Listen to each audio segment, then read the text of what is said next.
record straight. You and me, we ain't nothing alike. Let's set the record straight. Those words you say, they hold no weight, they like. Let's set the record straight. You'll never break the... Hello everyone, welcome back to another Diecast review. Now, I just realized something about this car. The box says Diecast body chassis.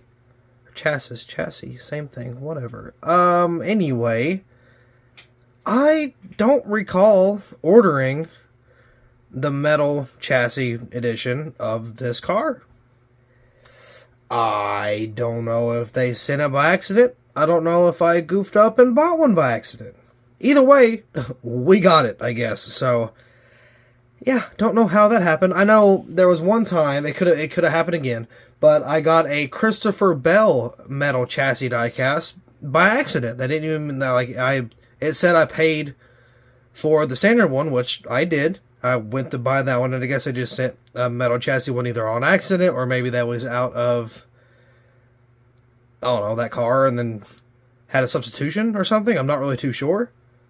Either way, maybe it's the same song and dance here, but I'm not too sure, again, because I'm not the one to order a metal chassis Denny Hamlin diecast by any means. That's not me, you know what I mean? Now, if it's Bowman, yeah, obviously.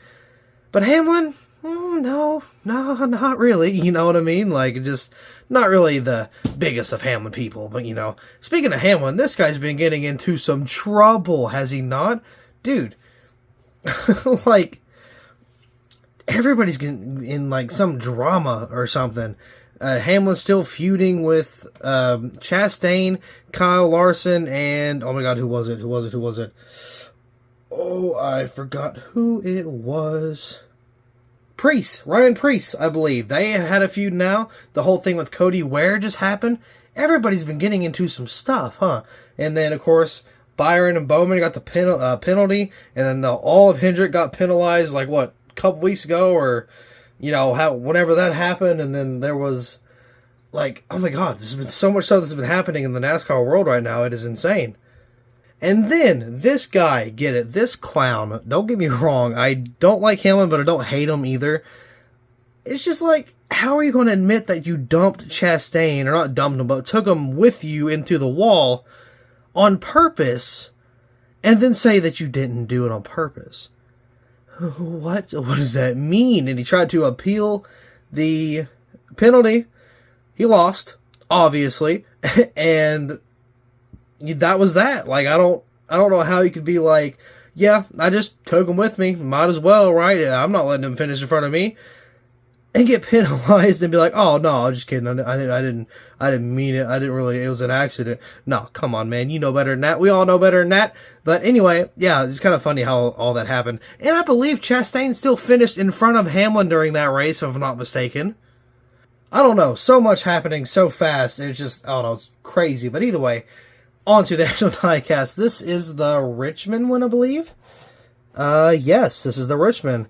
And it's a metal chassis, again, I don't think I ordered one. I don't have the receipts anywhere. But if I did, I'd definitely look back on it. But I think it was just a mistake. Or, maybe I just ordered the wrong one, not meaning to. Because when I order my diecast, I don't order them one at a time. So it is very possible that I just accidentally grabbed this one to the cart, or put it to the cart, and then with the total of it being a pretty good size amount with all the cars in there, I just kind of looked over it as, you know, just being a lot of cars in there. It's very possible. But again, I've gotten a metal chassis in place for a plastic chassis before, so it could have been that as well. I don't know. Either way, it's here, and I'm not going to complain whatsoever. So with that being said, let's go ahead and get this diecast out of the box and actually start this diecast review, because I've been taking a little too long, and I apologize. Sincerely, I just like talking about stuff, and I feel like I had to kind of talk about the whole incident with Chastain and stuff. So, again, my apologies. Let's get this diecast review underway. Here's the diecast out of the box, and this thing has a, you know, pretty decent mix of confetti and just rubber buildup ratio or damage ratio. It's kind of light on each end. The buildup and the confetti are both kind of light, and of course it's a pretty clean paint scheme, so I don't know, I feel like this is going to be a pretty good diecast review. My all-time favorite is like the confetti that's like covered a car, and then that same car has a bunch of damage on it, or just, you know, light confetti, light damage, kind of a small mix of both. I like if it's even, like if it's a even amount of confetti versus damage, I like that. But if it's like a lot of confetti, which is good, I love confetti no matter what, that kind of trumps everything, and no damage, you know. But even if it's like a lot of damage and no confetti, that's still a good thing, but I prefer if it's, you know, a little more evened out, I guess. So this one, you know, looks pretty good so far. I shockingly do not see any flaws straight out the gate, but I'm sure I'll regret saying that here in a minute. Either way, this is the FedEx Express car, sports clips on the side. Normally it'd be like Express or something, but I think with the Gen 7 it's a little different. I'm not too sure. I think sports clips is pretty much always there, and then the actual like Express or ground or freight or whatever's on the hood. But I don't know. I got a couple of Hamlins I could look at to kind of get a reference for. But either way, got FedEx right here. You can see got the little air vent intakes things there, whatever you want to call them. I got FedEx Express, got a little bit of confetti, just very, very light around the hood there.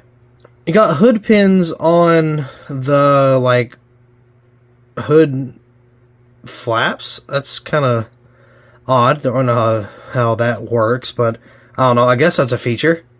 You can see some of the race wear there as well. Got Hamlin on the name banner with the little Toyota logo there. So I don't know why they haven't fixed the little red square around it, but, you know, beats me. FedEx Express on the roof here. Got the number 11. Got a little bit of confetti. I'll zoom in on that a little bit. Got, looks like black, red, and white confetti. So, you know, a little variation of the colors. Got Hamlin right there on the back banner. And then, ooh, wait. Is that double printed? Look at the Hamlin. Like, look at the lines in the Hamlin. Like, so, like, right underneath the Hamlin, the first, like, the text, there's a line.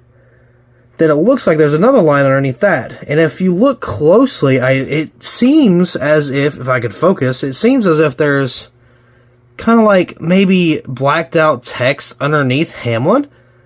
Because I can see a little bit of darker spots. I don't know if that's text or if that's just me being crazy, but it's definitely double printed on the actual banner itself.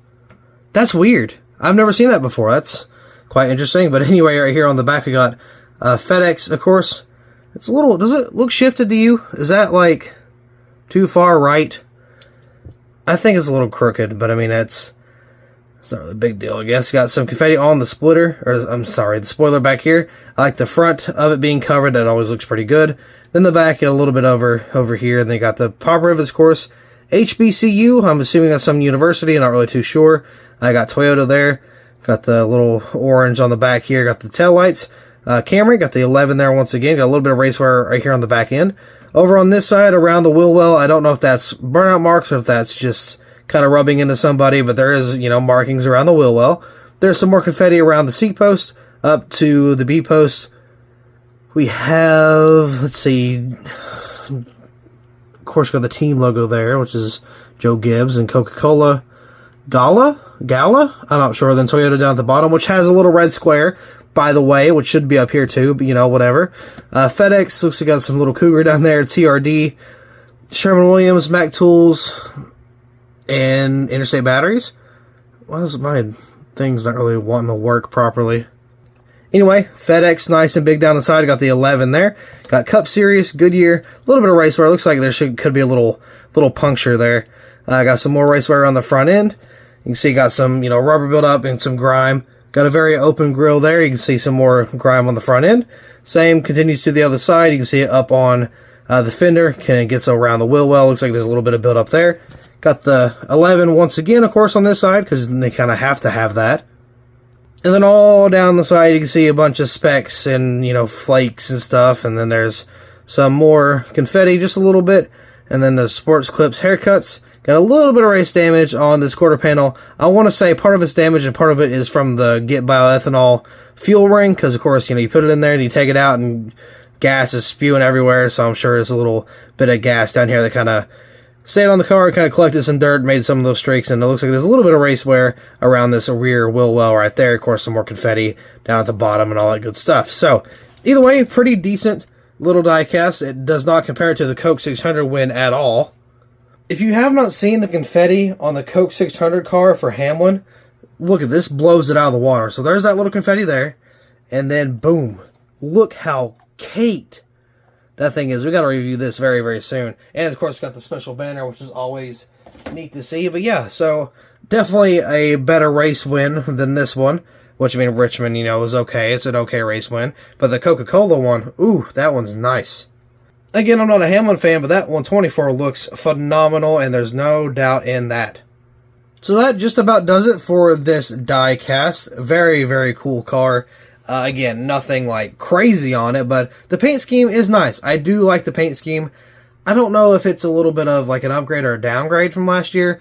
I think it's an upgrade personally. You got more color, and with it being on a brand new Gen 7 body, it matches the Gen 7 shape very well. Now, there's a lot of cars there's a lot of cars that like kind of work with the, you know, whole design they're going for.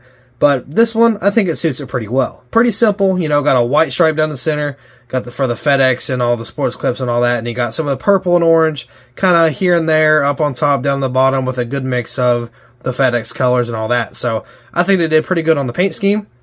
So overall, the paint scheme is appealing, you know, of course, with it being a race win, makes it even better. So with that being said, I do believe that'll be all for this diecast review. So thank you all so much for watching. I hope you all enjoyed, and I will see you in the next video.